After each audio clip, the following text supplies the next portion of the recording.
Did somebody make a mini Switch clone that can actually play Nintendo games? What's going on today, Internet? I'm Selfish, you're watching Retrospect, and today we're going to try to answer that question and a few more. Let's go take a look. Today we are going to take a look at the X20 Mini. And this is a device you will see on AliExpress pretty much about every third click or so that's on the website. Or if you click on something, it's going to be recommended. This does come in a lot of colors, as you can see right here. And we do have the Nintendo Switch colorway here. There was also an option for the blue Nintendo Switch color. All these colors, though, do match different things for the Nintendo Switch Lite. This is the one that I actually tried to get, and we ended up with this one, which is fine. This actually confused my kids because when I pulled it out to charge it, it was sitting on the table, and they thought that this was actually a new Nintendo Switch. So they must have done something right, because they're the hardest ones to fool. Nothing crazy here. I was going to see if there's any specs on the box here real quick, because there isn't any really online, and no, there's not. It doesn't even lie to me and tell me that it's better than it is. All right, let's take a look. We're going to open her up.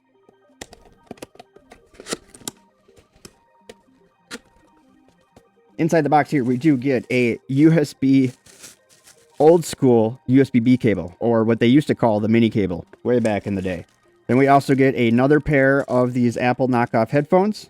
Sweet. I can't wait to not use these. I'm going to put them in, all of them in a box someday, and I don't know what I'm going to do. Maybe I'll do a giveaway, and you might get surprised, and you'll either get a device or you'll get headphones. We do have some word paper here, which is correctly named the game manual for this game player. Oddly, there's two different versions of the X20 Mini, so just when you're looking around, there are some different versions. One of them is about $40, and one of them is usually about $20-25. I will include some links down on my thingamabob to this one. This happens to be the lesser expensive of the two, because that's just how it rolls, I guess.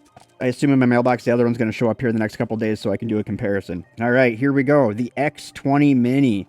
Let's do some I/O looking real quick. We do have an on-off toggle right here on the topper. We do have a 355mm hole. We do have that mini USB port and a microphone. Why a microphone? I'm pretty sure this thing doesn't have internet unless I'm losing my mind. I can't think of any reason why you would have a microphone. And then we do have two shoulder buttons, which very clicky, a little stiff. Not nearly as stiff as the Trim UI Smart Pro, but a little stiff.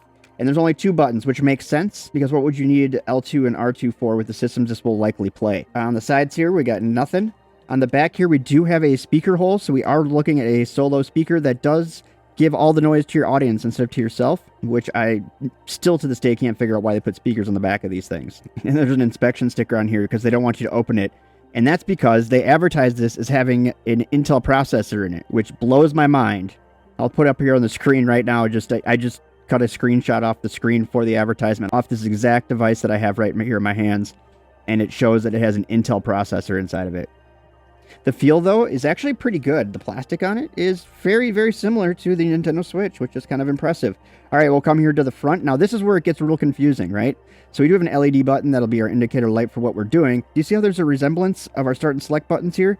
These aren't real buttons on here. They're actually so offset, they sit below the front deck here, next to the screen. They're not even flush with it. All right, on top of that, we do have a D-pad here, which is bigger than the factory D-pad. Doesn't feel as mushy. It's a little bit more clicky, but you know, it doesn't feel... It's not the worst one that I've ever felt anyways. We do have our Switch-style joystick, but this one here actually moves more side to side, similar to something like the X9 systems do. On the right-hand side over here, we do have our ABXY. They're fine. They're fine. They have a decent amount of travel to them, however. So that might not be great for maybe some fighting games or shooting games if you want a fast reaction time. You're going to have a few extra milliseconds in here just because of the amount of travel they have. And then here is where we have our start and select buttons and our volume up and down, all very clicky. You'd be turning down your volume on a plane or a train or something so that your device isn't so loud, and all people would hear anyways would be the clicky sound over the top of your device. All right, let's see. It looks like there is a screen cover on here. Maybe this will be a fun one to take off. Probably not. Cheap device. Obviously, it's going to have a high quality screen cover. Oh, man. Come on. All right, you ready for it?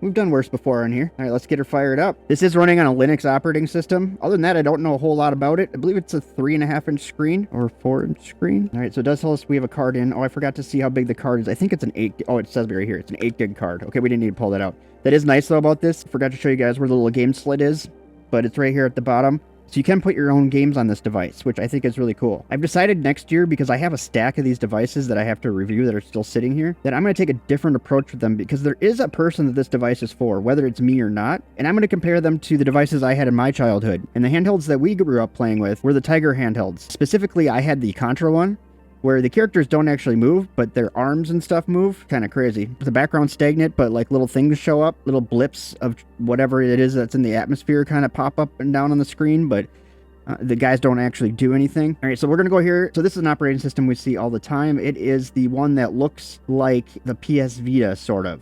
It's that teardrop sort of system. Sometimes we can change that theme. I don't believe on this device we can, but we will find out as we go. A lot of these you actually can't use the Joy-Con little joystick thing to get around the navigation screen, but this one seems to work just fine. So, okay, so we'll go over a couple things here. We got videos, which is great. They included some videos for us. Please don't be... Sometimes when you get these, they have adult content on them. Let's just get out of there. I don't know what that's going to be. That might be a commercial. That might... I don't know what that is. All right, so it does play videos. It also has music, so if you don't have an MP3 player, you can use this device as an MP3 player. Mind you, you will not be able to use Bluetooth headphones with it, but it does have... Oh, there's playlists? No, okay. But it does have MP3 player built into it. So you can put those MP3s on your memory card. There is a folder for them. You have ebooks. You have a folder that goes through and you can kind of find stuff, which we might need to go in to find the games, because sometimes that's how these are set up. They're not actually in the games folder. You do have settings, which will let you get rid of the beeping noise, let you put these into English, things like that. Looks like they already put this one in English. Typically when we get devices like this, they're not in English, so it's nice that this one is. You can format a user. Yeah, we're just going to delete a user and put a new one in. Now here you can format your card or put in a user. I don't know why you would, because you're not going to get retro achievements or anything like that, so there's really no need for that. It looks like it's a touchscreen too, which is driving me nuts. All right, let's see if the games are actually in the games file. And one last thing as we go over here. Unlike an iPad, it has a calculator. Oh, so our games are actually in the games directories. We got Super Famicom, Mega Drive, SNES, MAME, Game Boy Advance, Game Boy Color. No file. Oh, CPS doesn't have anything in it, but it does have a folder. Famicom, Game Boy. We're going to jump into playing a couple of games here just to get a feel for it, because again, I don't have a whole lot of information on what this thing has in it. So these are actually not real games. So they've been taking off a lot of these Mario games because they're worried about Nintendo going after them, which is funny because they leave Pokemon in. But these are games, these are like fan-made games from overseas. So I would like to try... Oh, Yoshi Cookie. They don't have Yoshi's Island on here. I'm sure it's because it's the hardest Super Nintendo game to actually emulate. In this system, you are going to have everything in here. When you want to start a game, it's actually considered restarting, even though you're just starting it. And then also when you come back, you can do your save states in there as well. So this will offer you save states. Again, let's compare this to the old Tiger handheld systems, and we're going to see a lot of value that way. I'm trying to find some screen tearing. If you guys see something that I'm missing, let me know.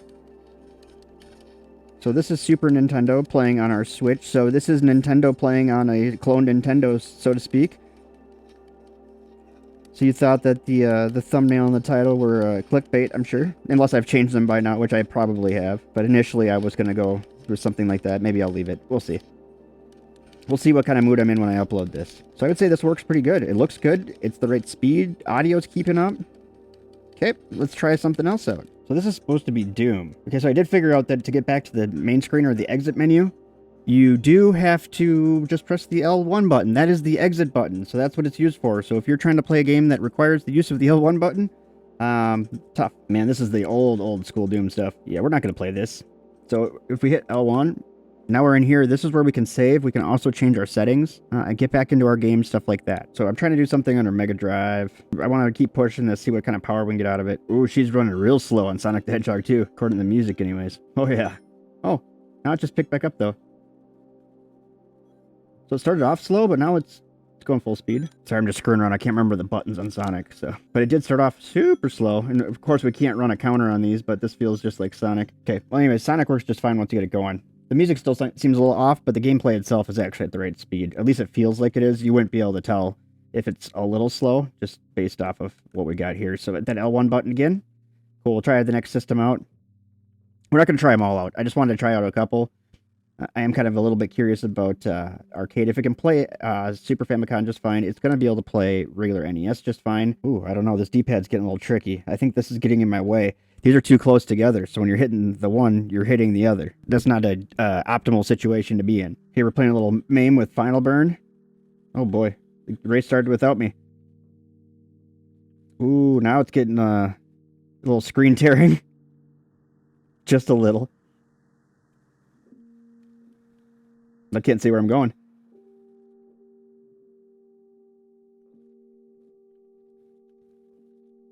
You gotta kind of guess a little bit. Whee! Boom, boom. Oops. This thing's gonna need a paint job when I'm done here. Okay, those didn't line up. I don't know if I'm gonna make it. That was the check. Did I just run out of time, or I don't know. I might have run out of it before then. That's MAME there through a final burn, so that's actually doing pretty well. It tracked well, other than the fact that a lot of frame tearing and not a lot of options in order to fix that. Looks like I'm retiring at stage 2. Sweet. Let's just look to see what options we would have for that. If we went to the original size screen, maybe? Let's try it. Just for kicks and giggles. Oh boy. Well, that's not very much fun. My card is still inserted. I hope so. Okay, so now we see why they went full screen on that. So let's see if we can go somewhere in between. Let's see. Oh, it already looks better. Let's see if we get... Oh, we're still getting screen tearing, though. It is really hard when the screen's ripping apart right in front of you to know if you're up to your corners or not. Whee! Had to do it again. One more time? Sure, why not? Uh-oh, we missed our turn. Never mind. There was another jump over there. Oh, we missed it. Let's just whip some shitties out here. Fuck it. So one thing that's really funny about this game is if you crash, whatever direction you crash in, that's the way you have to turn around. So say I crashed at the wrong direction, I have to turn towards the wall, maybe, to turn around. Or I have to turn towards the back, going backward to turn around. You can't actually just go in the direction you're facing. Which is mind-boggling. Oh, man. I was trying to do an e-brake pull to see if I could whip some donuts here. So close. Alright, let's try something else out. I was looking for the Adventures of Darkwing Duck here. Don't see it, though. Am I really going up against a snake? I don't remember this game at all. It's like a board game. Oh, boy. Actually, it looks pretty good.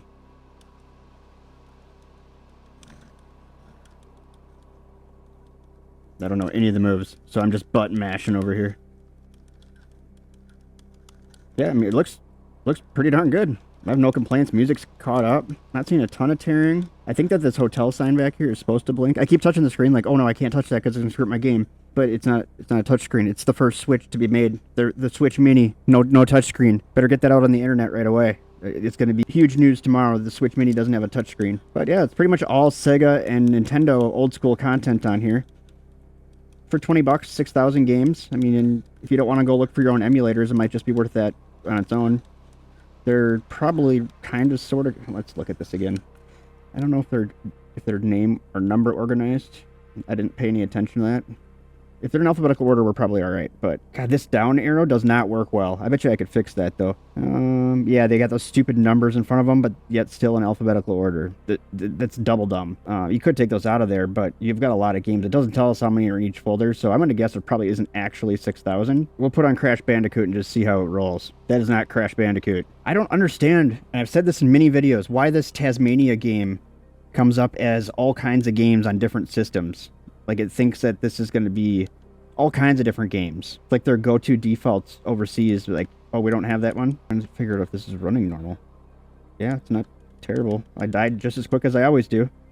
Oh, and this one's hacked, too, because you got 99 lives. Oh, no, you don't. Well, I mean, you have 99 lives, so it is hacked. Usually, when you see this, the number doesn't go down, so it's actually going down. Well, let's see if we can't actually find one more game here. Okay, so usually when you do the Contra test, you're trying to not volley up, right? But on here, you can just scoots on your belly. The down verticals are a little tricky. You can do it if you don't hold on to the pad very hard, but it's not easy. You're almost better off just sliding around on your belly. Well, I think that's going to be it for me today. I think we answered some questions here. We know that it can play some Nintendo, so at least we have a Nintendo-looking thing that plays Nintendo. I think there's some value here to somebody. Now, the problem with it is at the $20, $25-ish range, you're putting it against the likes. We better dust that off. It's been a while since I pulled that one out. I actually ordered some buttons and stuff for this. I should probably put on here.